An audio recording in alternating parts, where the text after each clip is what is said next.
I'm spiritual, but not religious. Raise your hand if you have heard that said before. I'm sure every hand is being raised in every room. As a matter of fact, you may have said it yourself before. I know I have found myself saying this very thing. It's kind of the thing to say now, isn't it? Here's what I think people are saying, and you can correct me or you can suggest otherwise in the chat. But here's what I think people are saying when they say, I'm spiritual, but not religious. I think they're saying that they believe in some sort of greater power or some sort of greater force in some way. I think that they're saying that they believe there is meaning to life. They may not know what that is. They may believe they have to discover that themselves, but at least they believe there is some sort of meaning behind what they're doing and how they're living. I believe when people say I'm spiritual but not religious, they want you to know that they have some value system, some structure, some hierarchy of values, and those may differ from person to person, but they want you to know that they have those things and they're meaningful to them. I think people who are spiritual but not religious do believe that love is central. I think most of them would say that. At the end of the day, however they describe their spirituality, they'd probably say that love is central to it. I think when people say I'm spiritual but not religious, they also want to communicate that I'm not necessarily a part of the religious thing. I don't really go to church on a regular basis. I don't go to temple. I don't practice necessarily, but I see meaning in it. I think people who say they're spiritual and not religious, I think that they see value in different religious books, but they may not subscribe to one of them in particular. Most people who are spiritual and not religious, they believe everything happens for a reason. They just aren't sure what that reason is all the time. And they typically have some sort of sense of justice, even though they can't really pin it down to anything in particular. See, in today's climate, it's actually popular to be spiritual, but it's not all that popular to be religious. And the thing is, I understand the premise of that. Like I've said, I think I've said this myself many times to many people. I understand the goodness of spirituality, and then I also understand some of the downfalls and the historical damage that religion or religiosity has brought in history. However, when we say something like this, there's actually some assumptions that we are making about spirituality. And the deeper I look into this, I'm less and less confident we should be making some of these assumptions. Here's one of the questions I ask when I initially start thinking about this is, can somebody be spiritual and not religious? Is that possible? I also ask the question, are spirituality and religion, are they at odds with one another? Because that's what it sounds like. They start asking, what does it even mean to be spiritual? What does it look like to be spiritual? Can somebody be not spiritual? Is that a thing? What does spirituality even mean? And then is spiritual always good and religion always bad? Or is there maybe a better way to think about it? For this morning's conversation, I want to give you 3 things that I think you need to know about spirituality. And not just you. I think everyone around you needs to know these 3 things about spirituality. Now, I think there's way more than 3 things to know about spirituality. But I hope these 3 things are helpful to you in your journey.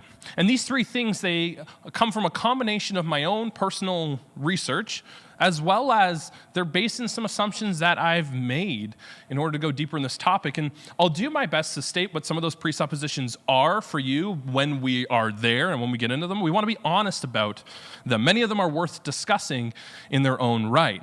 And something you need to know about Renewed Church is the kind of church that is all about honest and open dialogue. We want to have these kind of conversations. We don't want to just assume that we're right and that we all agree in what we're talking about.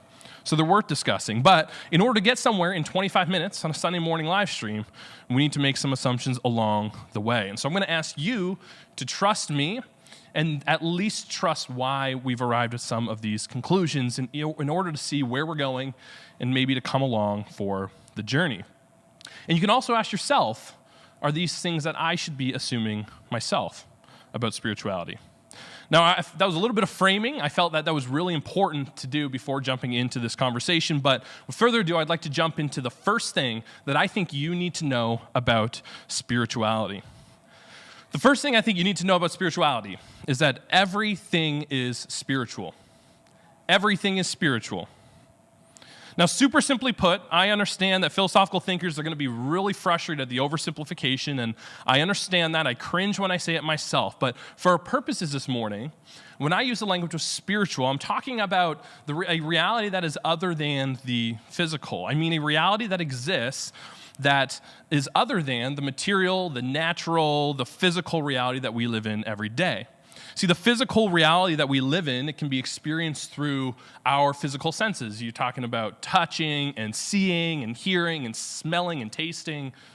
We can experience the physical world with some of those physical functions that we have. We call this the material world, and because this world is made up of matter and energy, and it's governed by the laws of physics. Now, some of you are already geeking out, and you're like, but what about dark matter and quantum physics? We're going to set that aside for the purpose of the conversation this morning, but I get that they're there. But is there a reality that is more than just the material, physical reality that you and I experience through our physical senses? Is love a material substance? Is care and concern made up of energy? Is our feelings or our concepts or ideas or a sense of justice, can they be tasted and seen and felt and heard? What about relationships?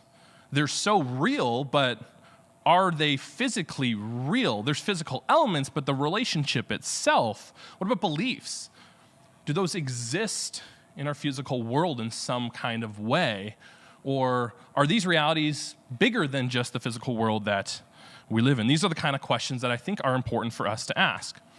And so when I'm talking about a spiritual reality, what we're referring to is something that is non-physical, that's not made up of matter and energy, but is nonetheless as real as a rock or a tree, like you saw on our announcements this morning outside.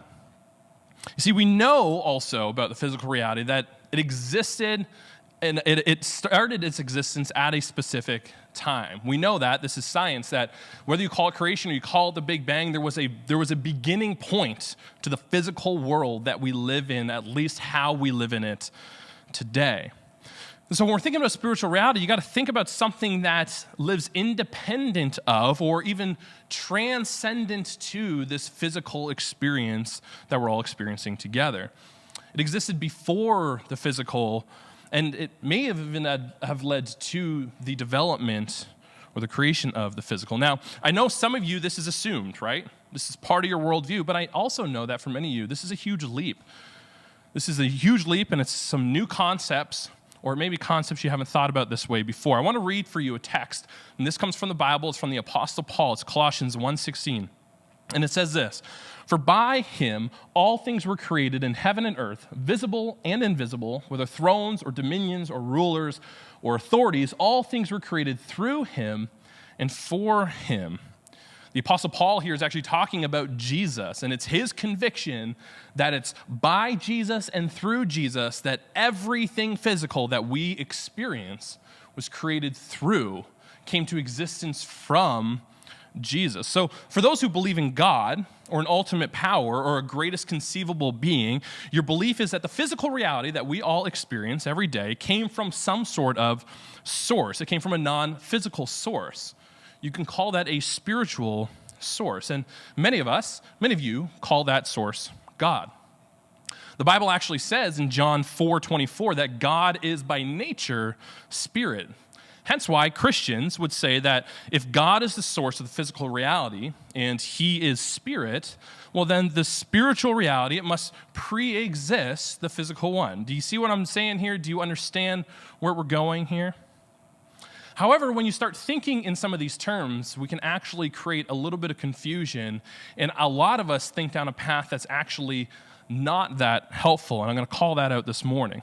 One of the problems that a lot of us have when we think about these things is that we start to create something called dualism. We start to create a dichotomy between the spiritual and the physical. We start to try to define some things as spiritual and some things as physical. And it's impossible to escape. I know even this morning in the conversation we're having, I'm doing that myself because language kind of locks us into that. But when you understand physical and spiritual, I think it's unhelpful to see it as two competing realities. We do this by saying things like, I'm spiritual but not religious. We say I'm spiritual, but I'm not religious. Or we say things like, these are my spiritual practices, but these are my physical daily practices. Or we say things like, I'm investing into my spiritual health, and then I'm investing into my physical health. So without knowing it, we're actually creating this divide between the spiritual and the physical. But I'm proposing this morning, and like I said, just come with me here, go with me there. I'm proposing this morning that there really is no such divide between the physical and the spiritual. There's no dichotomy. There's no dualism or true dualism that exists. My proposition this morning is that if there is a spiritual, then the physical actually falls under or within the spiritual. And therefore, everything that is physical is also spiritual. Now, I know I lost some of you, and I get that, and I want to invite your attention back in because I think it's important to think about this. Well, I lose myself when I'm trying to think about it, but I think it's important to invite you back in because there's some really practical implications for you that I think you don't want to miss. So tune in again. I want to grab your attention here because there's some really important implications. Everything you do, every choice that you make begins with a belief. It begins with an idea. It begins with a thought. And then it leads to an action. You see, the ideas and beliefs and thoughts and worldview, these are the kind of things that exist outside in the spiritual reality. But all of them end up manifesting as a physical outcome. Now, I'm using the language of manifest. I know it's not perfect, but I think it's helpful. And so your beliefs, your thoughts, your feelings, your perspective, it may be a spiritual thing, but it manifests itself in a physical form by the choices you make, by the things that you do, by your behaviors. For example, I believe that drinking that beverage will make me feel, so much better. So I drink it. I'm doing that with coffee this morning. I don't know what you're doing it with. But I do that every morning. Morning and night, actually. I drink coffee morning, day, and night. I probably drink way too much coffee.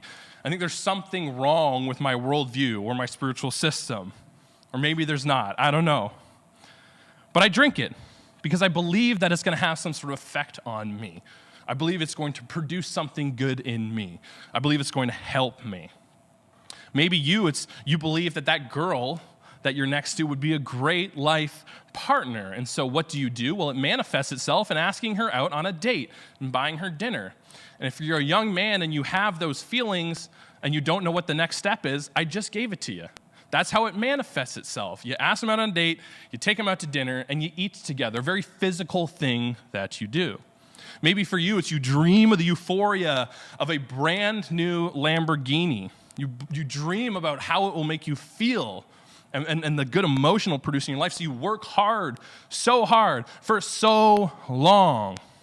Most of you, it's just a dream, just like me. The odd person, actually, there's some sort of physical manifestation. They happen to have enough to buy this Lamborghini and engage in that feeling that they dreamed about for so many years.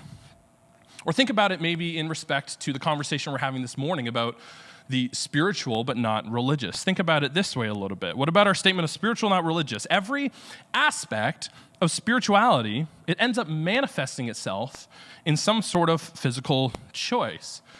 And so a good way to think about religion is really just a commonly held set of spiritual beliefs that are commonly manifested in some sort of physical form. It's a helpful way to think about religion. I believe that the Bible teaches the truth about God and the world, so I read it and I follow its recommendations. That would be a spiritual belief that manifests in some sort of physical action or form. And if these things are true, then we all actually do this all the time. And therefore, if these things are true, we are all spiritual and we're all religious, hate it or not. there's not really a divide. One derives from the other. They influence one another. One transcends the other and then is eventually manifested. You see, taking that drink and sleeping with that person and buying that car and singing that song, drawing that picture and decorating that room, hanging out with that group of people, reading that book, watching that show, donating to that cause, all of these things are spiritual. Everything is spiritual. And if everything is spiritual in that sense, well, then everyone is spiritual. Which takes me to the second thing I think you need to know about spirituality. The second thing I think you need to know about spirituality is this: there is good and there is bad spirituality. Now, I know that this may seem self-evident. Many of you just believe that there is good and bad in the world. And so obviously, if there's good and bad in the world, then there's good and bad choices in the world, then there's good and bad spirituality. But it's not always that self-evident to everybody, or we don't always live as though it's true. You see, all manifestations are not good. And sometimes those manifestations are because of some sort of spiritual reality that's not good. See, the truth is that your spirituality can lead to goodness, your spirituality can lead to good behavior, or your spirituality can actually lead to badness, or sometimes referred to as evil. In the same way, religion can be good, it can also be bad. I think there's two ways to think about this. There's probably many more, but the first way I like to think about it is that your spirituality is good if it leads to good behavior. I'll say that again. Your spirituality is good if it leads to good behavior. And the contrast of that would be your spirituality is bad if it leads to bad behavior. The Apostle Paul, again, he talked about this in Ephesians 6:12. He says, "For we do not wrestle against flesh and blood, but against the rulers, against authorities, against cosmic powers over this present darkness, against the spiritual forces of evil in the heavenly places." See, Paul actually had a worldview that believed in spiritual beings that were very real, except for not all these spiritual beings were leading you to do good things. A lot of them weren't worth trusting in. A lot of them weren't worth your meditation. If you gave your devotion to these spiritual beings, it would end up in harm and bad behavior and hurt and pain caused to you, your family, and your relationships. And so not all spirituality is good because not all outcomes of spirituality are good. Maybe the question you need to ask yourself if you're a spiritual but not religious person is, do you know what spirituality you're living in accordance to, and are those spiritual forces worth trusting in? Are they producing good fruit? Are they helpful? Or are they creating bad behavior and bad results in your life? So the first way to think about whether it's good or bad is whether it produces good fruit or produces good outcomes or good behavior. The second way to think about spirituality, whether it's good or bad, is if your spirituality is good if it corresponds with truth. Your spirituality is good if it corresponds with truth. And then the opposite side of that is your spirituality is bad if it corresponds with falsehood. See, if your spirituality is your beliefs and your thoughts and your ideas, and you're wrong about those beliefs, thoughts, and ideas, then you're going to behave in a manner that is not in accordance with reality. And when we're behaving in a manner that's not in accordance with reality, it tends to be bad for us. We tend to make decisions that are wrong. We tend to choose things based on a lie. We tend to live in certain ways that lead us down an empty path. Jesus actually spoke about this. In John chapter 8:44, he says, "You belong to your father, the devil, and you want to carry out your father's desires. He was a murderer from the beginning, not holding to the truth, for there is no trust in him. When he lies, he speaks his native language, for he is a liar and the father of lies." You see what Jesus is saying here? He's saying that the primary means to living out bad spirituality is actually trusting in and believing a lie. He actually says the king of bad spirituality, Satan, he calls him, his primary goal is for you to believe a lie, is for you to believe in something that does not correspond with the way things actually are. That's his primary goal. And when he succeeds in doing that, it negatively impacts your life. So what does this actually look like in reality? What does this look like in our day-to-day? Well, I'll use some examples similar to the ones I used earlier. When you believe or you think that that drink will make you feel better and fix your problems, the truth, it might be that it will only create more damage and strife in your life and your relationships. You go into it thinking, this is going to help and make me feel better and soothe me. In reality, it actually makes things way worse. If you choose to move forward with the behavior, it's actually not good for you. It's bad. You might believe that sleeping with that person will satisfy your innate hunger for human connection, but the truth is, you'll actually be left hungrier. You'll be left dissatisfied because that behavior was not designed for that purpose. You might believe that that Lambo will give you status and produce meaning in your life through influence and spectacle, but the truth is that you're going to waste a lot of years saving up a lot of wealth in order to obtain this Lamborghini that the second you get it, you're going to be dissatisfied because it's not going to produce what you hoped it would. And you're going to look back and you're going to feel empty because you spent years, an immense amount of wealth that could actually go towards doing good. You wasted it on something. You believed a lie. And you lived according to that lie. And it was bad for you. And it hurt you. And it hurt those around you. Maybe in a religious way, maybe you worship that God and you follow that religion and you meditate on that principle. You're believing that doing those things are going to produce favor and good standing with God. That's the lie that you are living. But the truth is that this God loves you and he's made a way for you to know him personally. And he just wants you to acknowledge the free gift of grace that he has extended to you by his love through Jesus. And that's your means to confidence in life now and life forever with God. And that's the truth. But the lie that you're believing is leading you down a path that's going to leave you empty. You see, good spirituality, there's good and bad spirituality. Good spirituality leads to good behavior as well as the truth, not one or the other. Good behavior and the truth. And this leads to the third thing I think you need to know about spirituality. The third thing I think you need to know about spirituality is that the most good spirituality is belief in Jesus and Jesus alone. Now, I get it. I lost a bunch of you there. We're church. We're Christians. Of course, I'm going to say it. I've duped you into watching this, and now you've written me off. But I'm asking you, please go with me there. Trust me here. You can disagree, but at least let us get there. Here's a few reasons why I think that's something you need to know about spirituality. The first is that if all things were created by Jesus, then he is the truth, and what he says is the truth. So if that's true, then everything to do with Jesus is the truth. And believing in Jesus and what he says how to live will actually be living in accordance with what is true. It's one of the things that we said is a requirement for good spirituality. So that's the first thing. The second thing is that believing in accordance with Jesus is supposed to manifest in good behavior. That's something that is true about Jesus and Jesus-focused spirituality. It's supposed to manifest in good behavior. We read it earlier this morning. We're going to read it again in Galatians 5:16-26. Read with me. It says, "So I say, walk by the Spirit, and you will not gratify the desires of the flesh. For the flesh desires what is contrary to the Spirit, and the Spirit what is contrary to the flesh. They're in conflict with one another, so that you are not to do whatever you want. But if you are led by the Spirit, you're not under the law.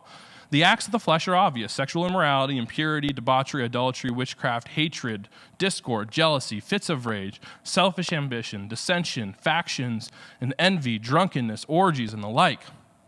I warn you, as I did before, that those who live like this will not inherit the kingdom of God."